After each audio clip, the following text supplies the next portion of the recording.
Okay, good morning or good afternoon, good Sunday afternoon to everybody. Hello. I am coming to you from my living room.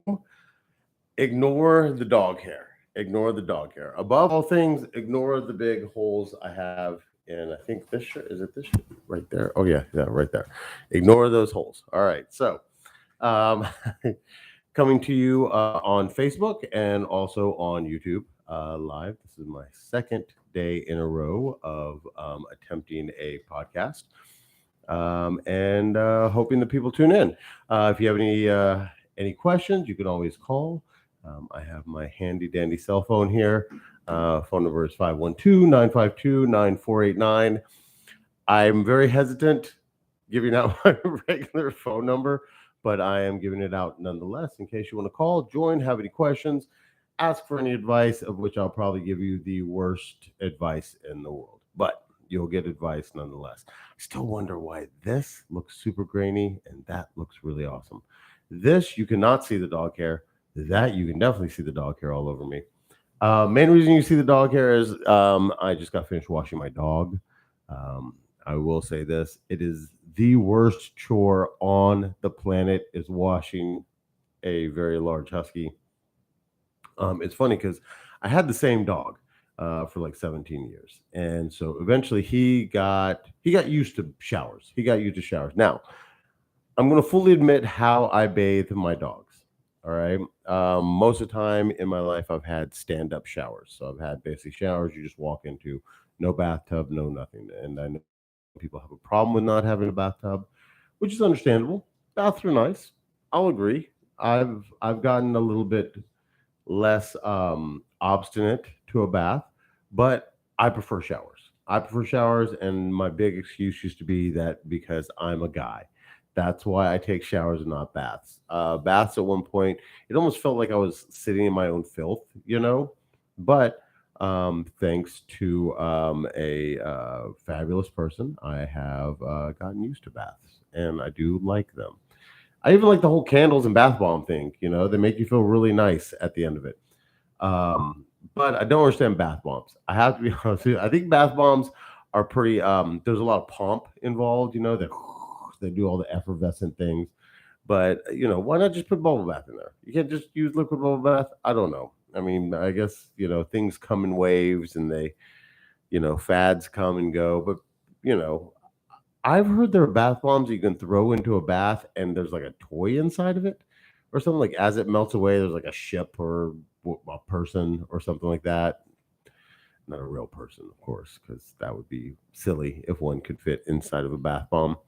So, so welcome to Sunday afternoon. Hope everybody is having a good Sunday. I hear there is yes, that there are toy surprises inside some bath bombs, which is absolutely funny to me. That reminds me of like a Kinder egg, like where you like bite into it and there's like a toy inside of it. It's like I guess a bath bomb is like a Kinder egg for the bath. A couple a couple things that have happened in my life over the last 24 hours, or I guess it'd be the last 12 hours since we last talked, which is my dog ate my remote. Yes, my dog ate the remote to this TV. So normally I would have this TV on and it would give me a little joy, it'd give me a little attention. But for right now, I cannot turn this TV on because my dog decided that my remote was delicious. If anybody out there, also jewelry. There's also jewelry inside of bath bombs, which seems way more apropos than like a toy.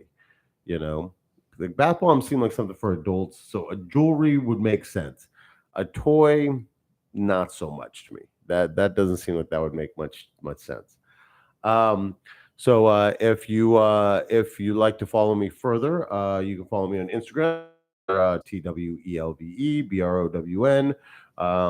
You can see when I do stand up. You can see when I eat ice cream, which obviously is 1 minute before Dairy Queen closes, as it was last night.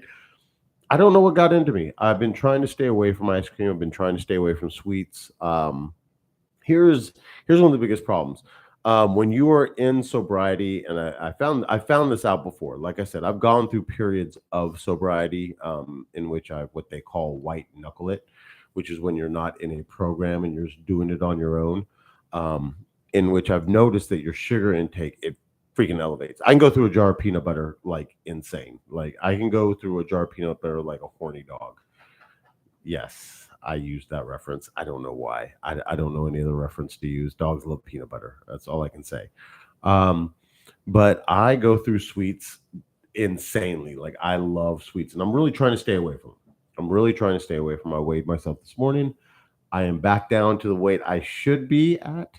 You always have. I have always loved peanut butter. This is true. I also think that's kind of a guy thing. Like, I think it's a guy thing. Oh, wow. All of a sudden, everything quieted down on my microphone, and I don't know why. So I hope everybody can still hear me. Um, my I have always loved peanut butter, and I think it's a guy thing. I really do believe it is a guy thing. I think the guys like peanut butter, and women do not like peanut butter so much. I now they probably like it in like peanut butter jelly sandwiches or stuff like that, but guys can eat like spoonfuls of peanut butter. Um, Oh, I just realized what quieted down.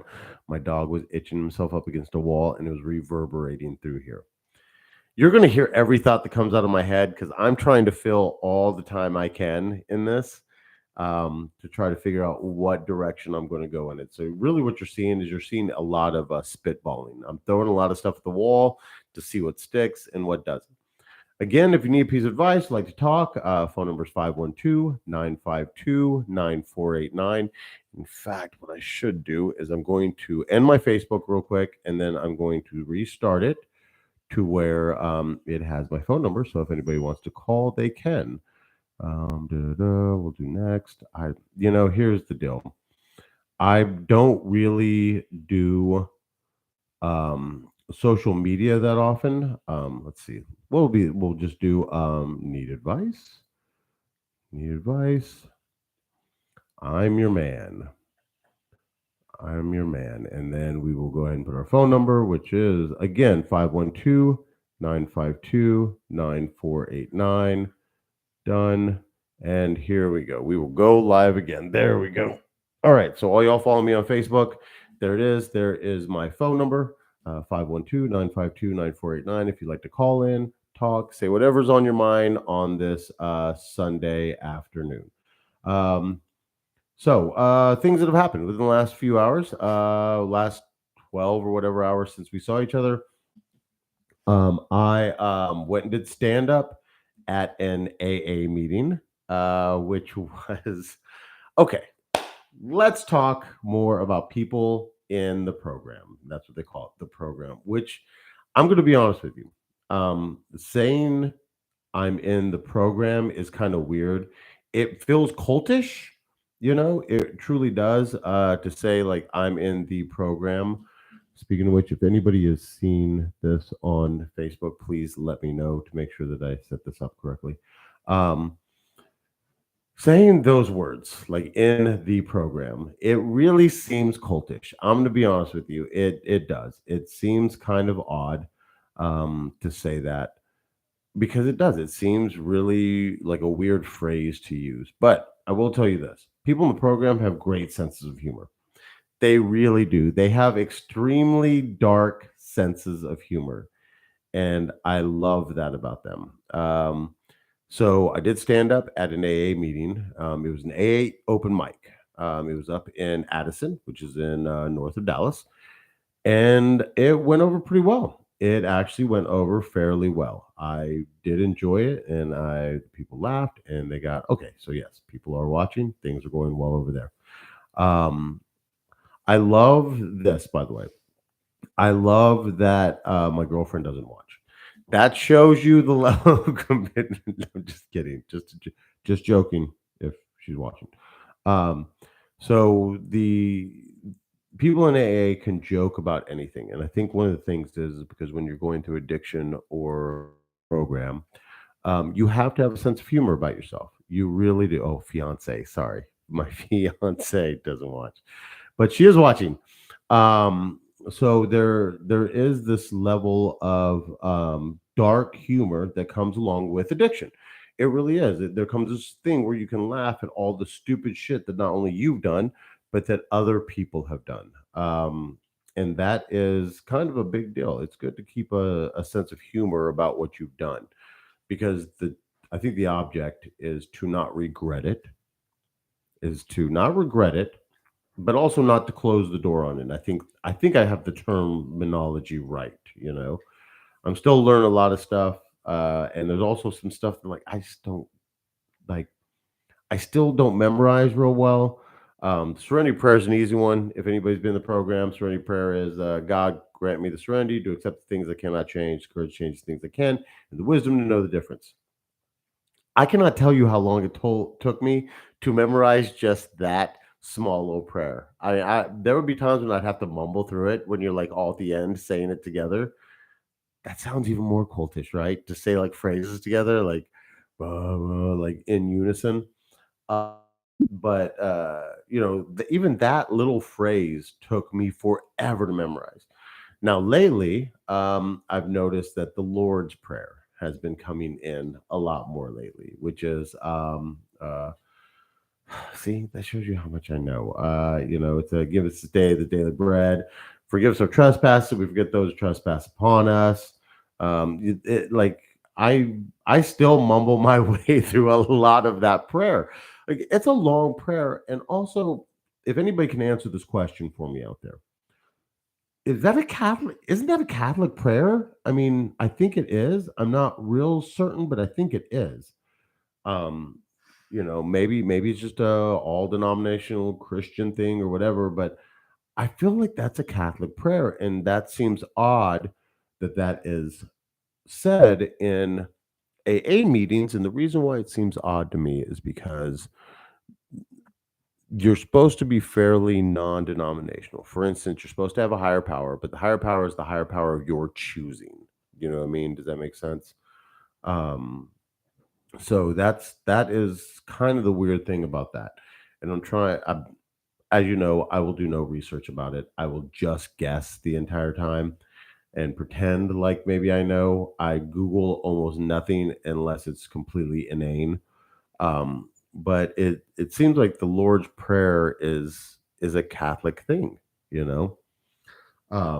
But back to what I was talking about, people in AA have great senses of humor. They're very dark, they're very funny, and they like making fun of themselves, and that I appreciate.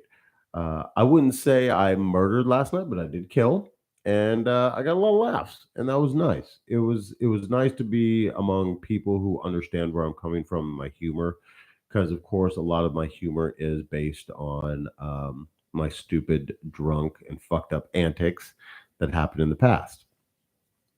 Now, again, welcome to Sunday afternoon. Again, if you want a piece of advice, you want to join in, you can always give me a call. Phone number here is 512-952-9489. I will give you any piece of advice. You can vent about whatever you want to vent. If you were in traffic, if you saw somebody you didn't like, if you saw somebody you loved, if you gave somebody some love and some care, please feel free to give a call and tell us about it. Another thing that happened was at my fiance's house. The house across the street caught fire last night. So that was an interesting turn of events at 5, 6 o'clock this morning. I think if you're still watching, please correct my time, but that's what it seemed like the time it was. Um, and that's always sad when that happens. It is always sad when that happens. Now, I will be honest. I'll be honest. It did seem kind of like a methy house. So I would go, I go over there sometimes at night, and there'd always be people like hanging out outside or outside with their dogs or something like that at weird times, like sometimes 1, 2 o'clock in the morning on a weekday. That's methy kind of, symptoms right there, And I'm pretty sure, by the way, a group of meth heads in a house, I think it's either called a nest or it's called a murder, like a nest of meth heads or like a murder of meth heads. Um, but they were always up at weird, weird times. But I do feel sorry for them nonetheless. Regardless, I don't like the shadow that happens here with this mic. So I'm going to see if I can change that a little bit. So I do feel sorry for them. I feel sorry for them regardless. Anybody who's losing their house to something like that, that's got to suck. Um, and a house fire sucks. I one time knew a girl who could never watch the movie An American Tail. Have you ever seen it? It's a Disney movie. It's got Fievel, and it's like almost like a coming to America thing. It has a lot to do with like immigration and like different populaces coming to the United States.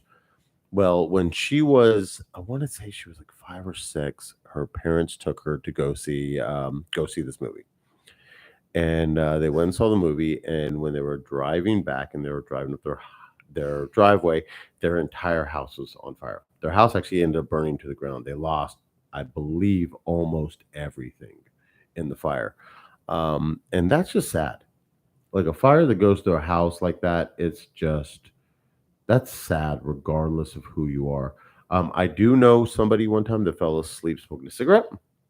They fell asleep smoking a cigarette and burnt their house to the ground.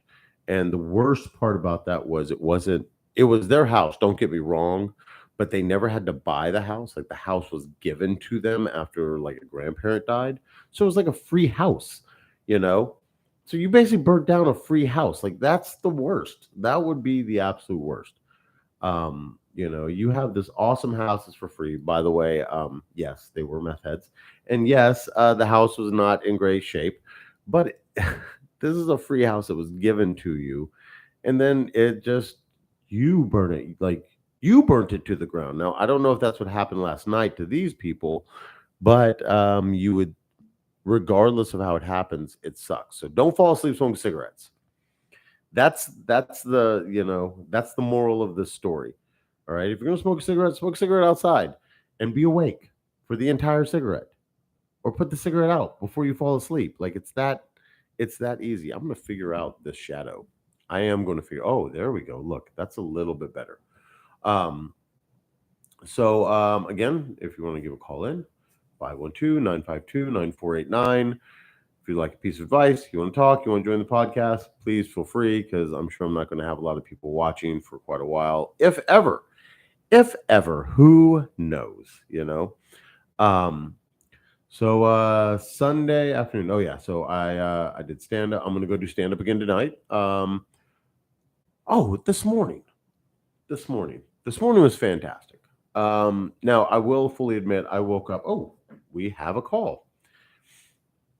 Hello, caller. You're on with Robert. I am. Awesome. Oh, hello. This is my friend Duck, or Lee, as people call him. How are we doing on this Sunday afternoon, Lee? It's hot. It is hot. So as I will tell everybody, you are in the city of Houston, which we all know is always the hottest. Satan's crotch. It is Satan's crotch, absolutely. I always claim that Houston is the one place that is humid in the winter. Yes, as a matter of fact, and this has been the demise of many Northerners. They come down here and they're like, "Oh, it's only 40 degrees outside. I'll be fine," but they don't experience 40 degrees with 80% humidity, and that water just wicks away all their body temperature, and they come back inside from about 30 minutes of frolicking, and they're hypothermic. Yeah. Well, what's funny is another odd piece of trivia about Houston that's happening right now. Houston's syphilis cases have risen 195% over the summer. Did you know that? Well, I know someone who's been afflicted by this, and I would say that it's one of their ex-partners that's spreading it to everyone. So, yeah. Oh, so there's one person responsible for all the syphilis cases. Yeah, I found that out yesterday, and I thought to myself, if summer couldn't get any worse in Houston, they add syphilis to the mix. Like literally, Houston is the land of like the plague. Really, truly is. You have everything grows here. Everything grows there without a doubt. I am not a humongous fan of Houston, but it's funny that you said that about warding away Northerners, and this is why. Because I've noticed when I go on vacations, there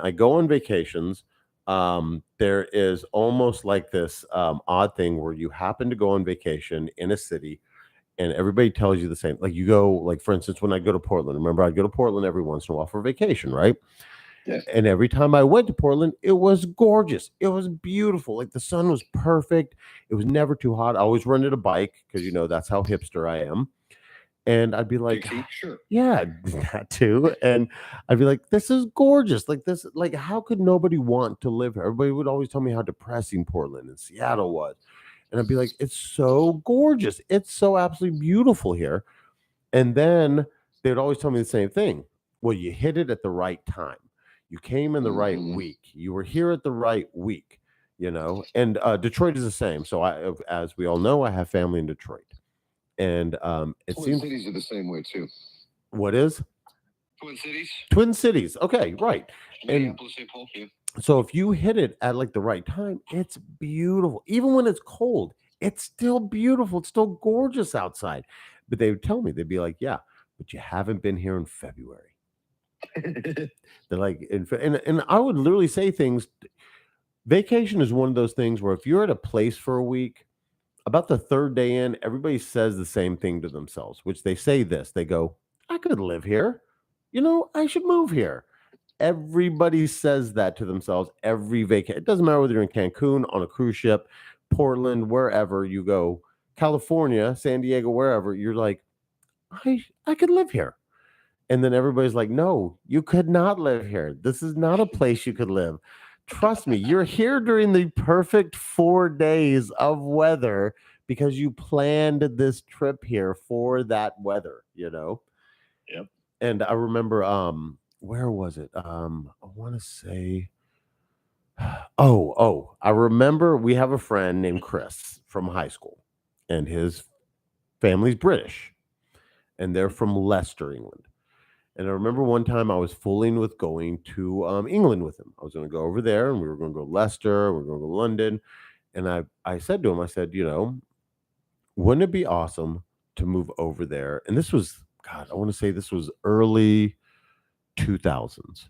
And I said, Okay. wouldn't it be cool to move over there and open a taco truck? This is when taco trucks were kind of becoming a big thing, especially in Austin.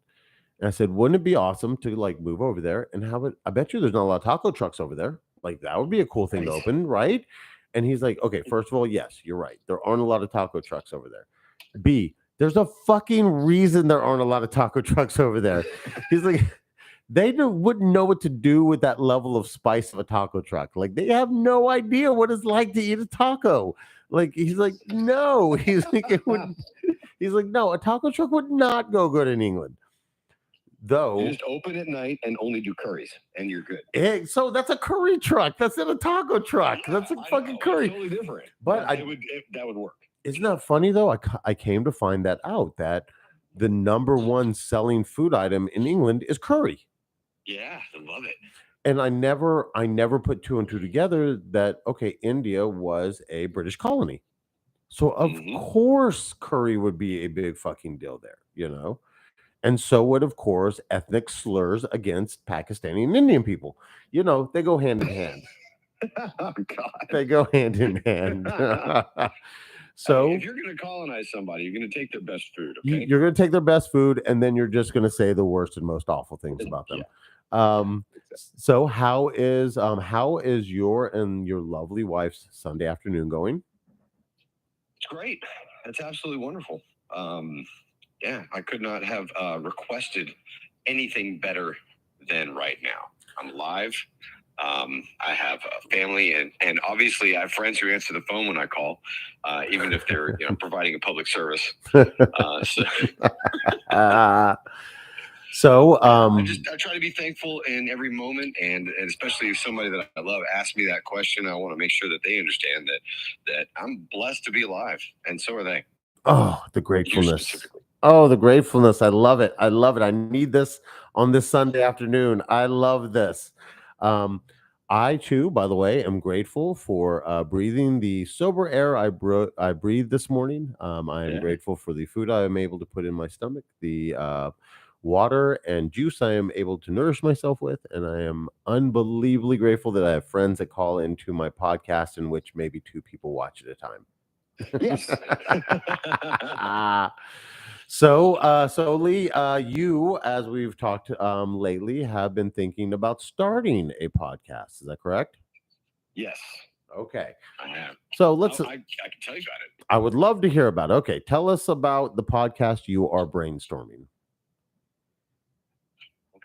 So here's how it works, right? And I've actually started the process of this, but it would require your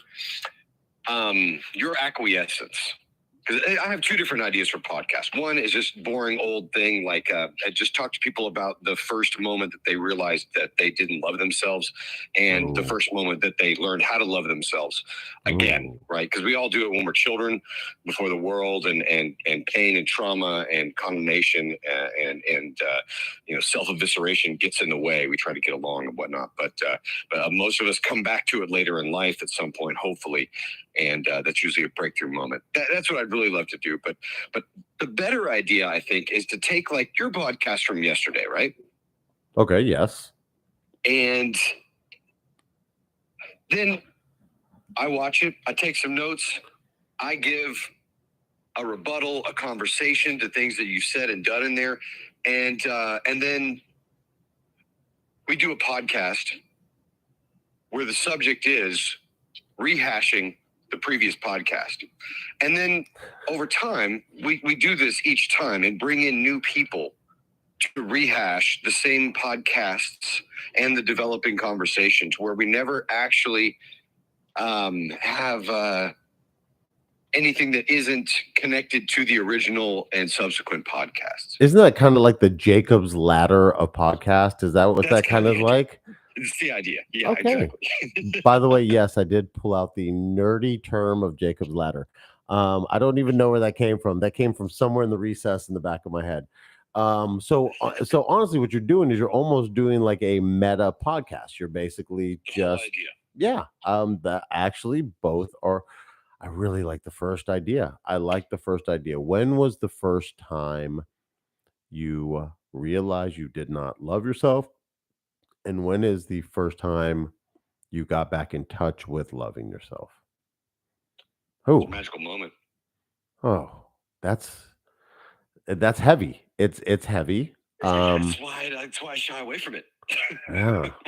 It's funny because I can I'm trying to think because there's a big difference also. There's a big difference in not loving yourself because somebody else says something that makes you not like yourself, as opposed to actually sitting for a second, the spark comes into your mind and you say it to yourself without anybody else being aware of it. Um, Yeah, when you do it to yourself versus something that you attribute to someone else. yeah, and I remember a memory, and I sometimes talk about this story about mental health, and I remember after my son was born, and I had a really, really, really bad mental issue, and nobody else could see that was happening. And eventually, who eventually became my ex-wife, she was. Oh, hold on. Let's see. I have a comment here, but without Gigi Allen. Thank you, Sean. Sean on Facebook always has to pop out the Gigi Allen reference. Um, so I would have. It was after my son was born, and I remember Yeah. this thing would happen to me where I could be in at a party, I could be in a group of people having a conversation, I could be at the mall. It always happened when I was around people, um, Mm. where all of a sudden now, you know that kind of movie trick they do, and they generally do it in school hallways, where the person's standing, and then all of a sudden everything kind of gets pushed away and they get smaller. Yes. That film trick. So Mhm. that would happen inside of my head. Yes. It would happen inside my head, and almost nobody saw it happen for a very long time. And it would happen, not every time, but it would happen very, very often. And it was almost like I was getting smaller, like I was going back into this weird recess of almost like a physical and mental inferiority all of a sudden. Mhm. And as we all know, I am very gregarious. I am extremely extroverted. I talk a lot, hence the podcast. And so the only person who was actually able to see it, and this was before I even told anybody it was happening, was my ex-wife, who we all know I grew up with. You know that. I Okay. mean, me Yeah. just full knowledge here on Facebook and on YouTube. I grew up with Lee. I've known Lee since I was about 14, 15 years old. God, yeah, it's about how old I was when we met. Yeah. So he's known me for a very long time. Well, my ex-wife has known me even longer than that. She met me when I was about 13. I was in middle school at the time we met. And I remember one time she came to me and it was happening, and she goes, "Are you okay?" Wow. And I was like, "I'm not." And she goes, "I can tell." And so we went off to the side, and I said, "Okay." I go, and so my first question to her wasn't, "How could you tell?" Oh no, yeah, my first question to her wasn't like, "Do you know what's going on with me? Do you know what's happening?" My first question was, "How could you tell?" Yeah. And she said, "You got really quiet, really quick, and I saw your eyes change." Mm, She's like, "You got this almost gloss that came over your eyes like you were empty." not present. Yeah. Yeah, and she said, she goes, and she told me, she goes, "This isn't the first time I've seen it, but I I see it right now." And we were in the middle of a party. We were at a party when this happened. Yeah. And she pretty much just kind of pulled me aside, and then I mean, I spent an hour just with her, just telling her what's going on in my head, how it happened. And this reminds me a lot of, when is the first time you realize you did not love yourself? Mm-hmm.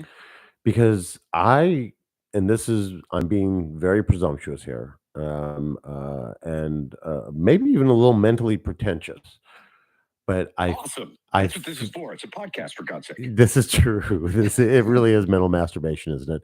And so I would imagine the first time most people come to the realization that they do not love themselves, it happens without anybody else knowing. It may happen in public. It may happen when they're by themselves, but I don't I don't think it's out of pocket at all to say that it probably happens without anybody else noticing. Sure. And that's the weird thing, because I think that a lot could probably be solved if, in that moment, no matter the age, whether you're 8, 12, 20, 30, if you stood up and turned to the person next to you right then and went, "I'm having a feeling like I don't love myself anymore." And I wonder how we would react as a populace, and how we would help each other if somebody was honest right then in that moment. Does that make sense at all, or is that too? Oh man, I did. Yes, absolutely. Two things occur to me. Number one, that the people around you may not know how to react, but if you told someone that they could probably intervene in a way that would help. Yeah. And number two, a part of me also is screaming to say that if you were able to be that open in that moment, the universe would provide for you. That the way things work, that whoever would be there with you, or whatever would happen, if you reach out that way, you would receive reciprocation. It's funny because I'm like, as we're talking, I'm going back into my memory into a lot of weird things, and so me and you grew up in a fairly hardened social circle, to say the least. Say that. And even as hardened and as dark and as self-deprecating as that social circle was, Mhm. we all did tend to look out for each other. Oh yeah. Now, there were the rare instances interpersonally between certain individuals in which you knew they weren't, like, you couldn't even leave them in a room with each other. Does that make sense? Like, Yeah. yeah. Let's see. How do I get a ticket to that? Okay, we've got a comment on Facebook, and it says, "How do I get a ticket to that Universal ride he's talking about?" I think the ticket happens every day. I think you buy the ticket unknowingly. I think the ticket to that universal ride that we're all on happens every moment that we're alive. In fact, I would say it goes without saying that you're actually buying a ticket every second of the day. You're on that ride right now, and Yeah. we love you. Yeah, absolutely. Even in that hardened circle that we grew up in, if I had turned to anybody in that circle, especially me, because I think I was one of the youngest in that social circle by at least a couple years, you know. But you were always a pioneer, though. So. Oh yeah, there were times. I'll take it. Why not? I'll take it. But I don't think there's anybody I could have turned to in that social circle who wouldn't have protected me in that moment if I had turned to them at that time. As jaded and as fucked up and as preoccupied as we all were trying to do our, I believe you are right. Yeah. I don't think there's one person in that social circle who wouldn't have turned and helped each other and been like, okay, let's get you out of it. I think, in fact, there were times in which that happened, in which somebody was either being picked on by somebody, or B, somebody was having a hard time. Oh, look, hi, Bobby. How are you? Bobby is on Facebook Live watching us. I think that I don't think there's a moment in which we needed to be protected, truly needed to be protected, in which those people did not individually stand up at times and go, okay, come here. I've got you. Let's do this. Let's get out of this situation. Let's get to the situation, or let's confront this situation and let's show it that we're the fucking badass and it's not the fucking badass, whether it was an individual or a mental state of mind or a, altered mental state of mind, whatever it was, you know what I mean? Now, here's the catch that just occurred to me. Okay. Being able to speak up for yourself is a form of self-care, and it requires a form of love for yourself. True. The problem I think that I encountered, and then I noticed that other people encounter, because I've talked about this with people a lot. I've never done a podcast on it, but it's near and dear to my heart because I've experienced it and it's transformative. But anyways, is that somebody who is not able to express love for themselves, who does not feel like they love themselves, who has maybe over time denied and amputated and ignored parts of themselves to try to get along for all their childhood and their adolescence and whatnot. And when they get to a certain point, they don't have that vulnerability to give because they cannot express self-care because they don't have the love for themselves. And they just do what you talked about, where somebody intervened, which was you went into a black hole in your own consciousness, right? That's why that glossy look came over your eyes, because you retreated within yourself. Your escape velocity from your feelings was greater than you could generate at that time. And fortunately, you had someone there to pull you out. And all I would say is that once you have crossed that line and you realize your self-worth and you realize I am, and therefore love is, keep your eyes open. Look with intent at the people around you. And don't be afraid to be vulnerable in expressing care for others or asking for it yourself, because it's in those moments that love grows, that it expands. That vulnerability is actually strength. And it gives as much as it asks and more, actually, I think, when we make those connections. So. Oh my God, such poignant statements on a Sunday afternoon. I fucking love it. I love it.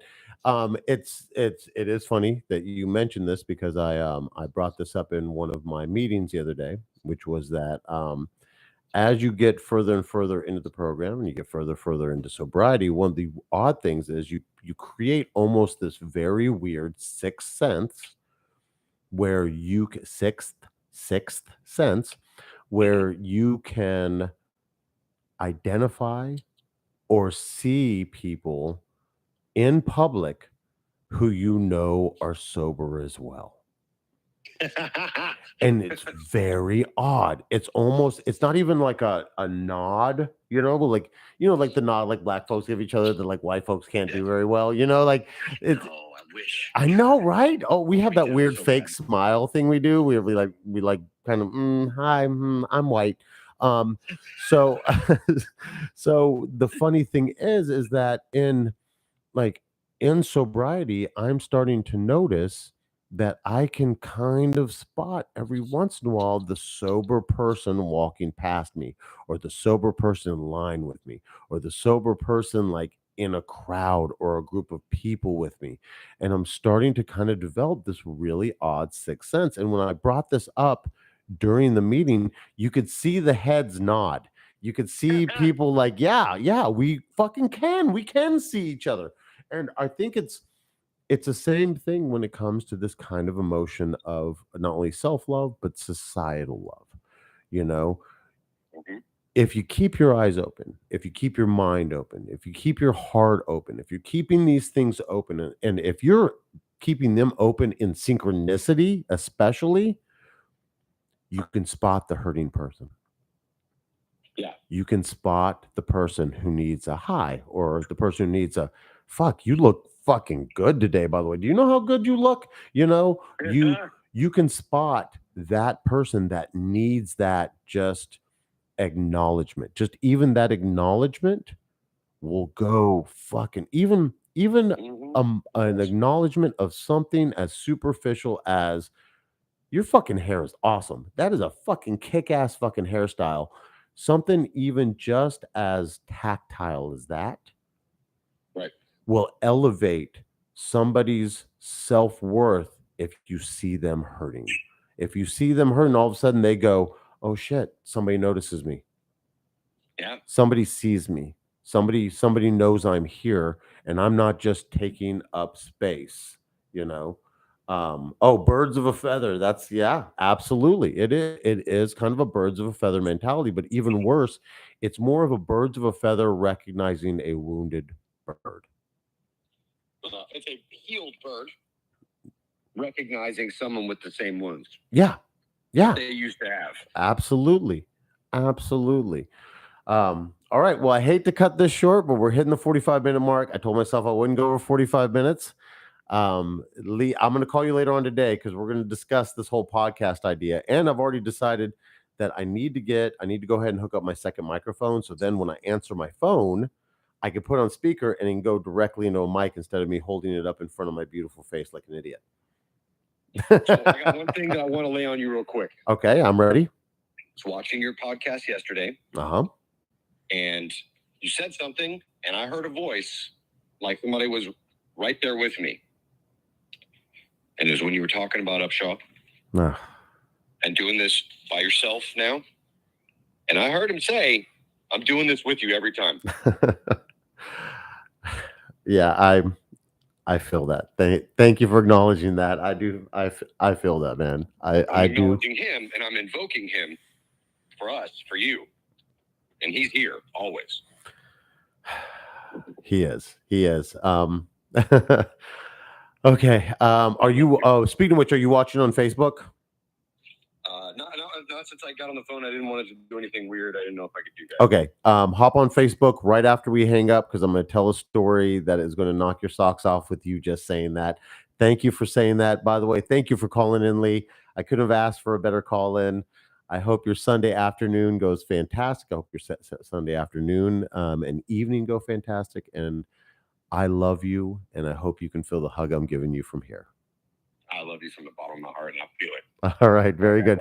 Get on Facebook because I'm about to tell a story and start ending this podcast. Thank you so much for calling in, my man. You're welcome. Love you. Bye. Love you. Bye-bye.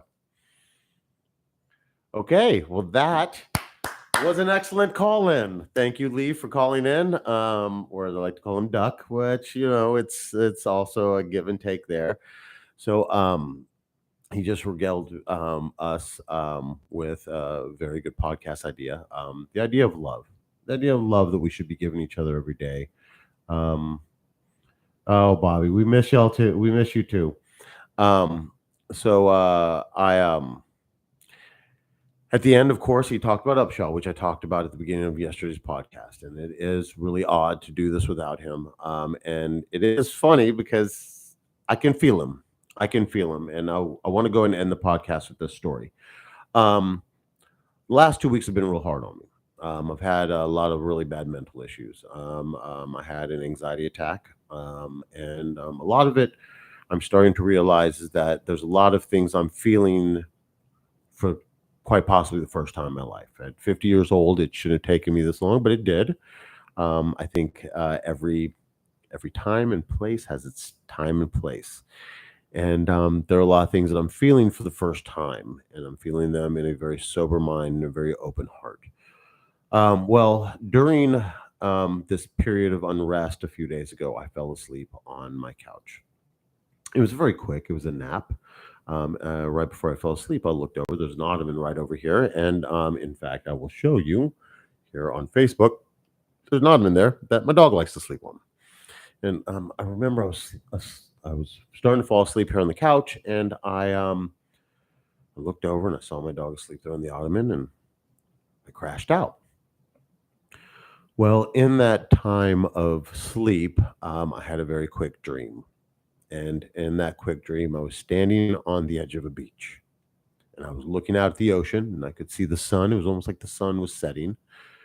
And I looked down and my dog, Dave, was standing right next to me.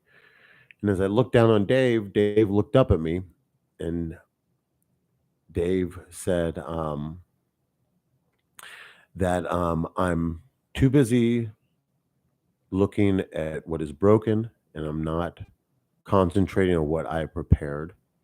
I'm too busy looking behind me rather than concentrating on what is in front of me.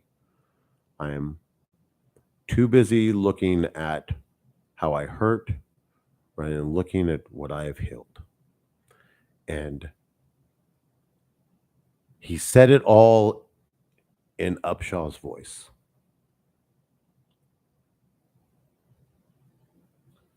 Um, he looked back at the ocean. I looked back at the ocean, and then I woke up. When I woke up, I looked over the ottoman, and there's my stupid dog standing straight up, staring at me. And I went, did you do that? Did you just do that? And I know that sounds crazy. I know it sounds insane. He probably didn't do it, and it's just a dream. But it meant a lot to me. I think it should mean a lot to all of us.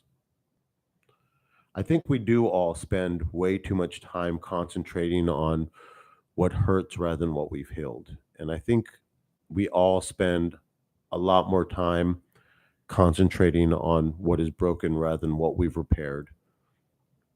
And I think a lot of us spend way too much time looking at that past rather than looking at what is ahead of us in the future.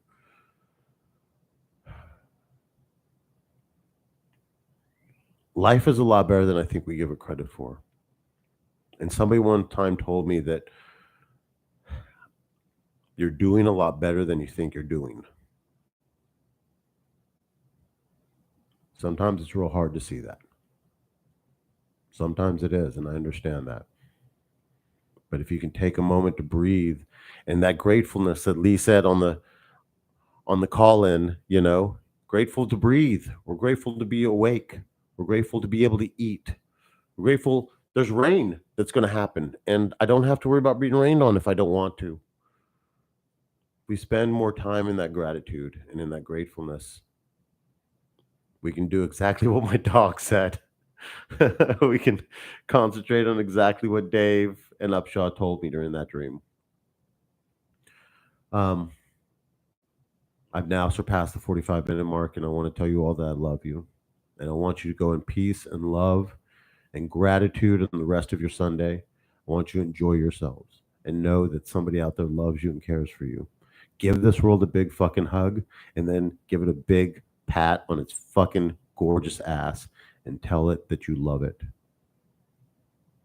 We're here for each other. We're here for the world. And I love you. I love you. Thank you for tuning in to another podcast. Thanks for calling in, Lee. It was eye-opening and insightful as always. I love you all. Mwah.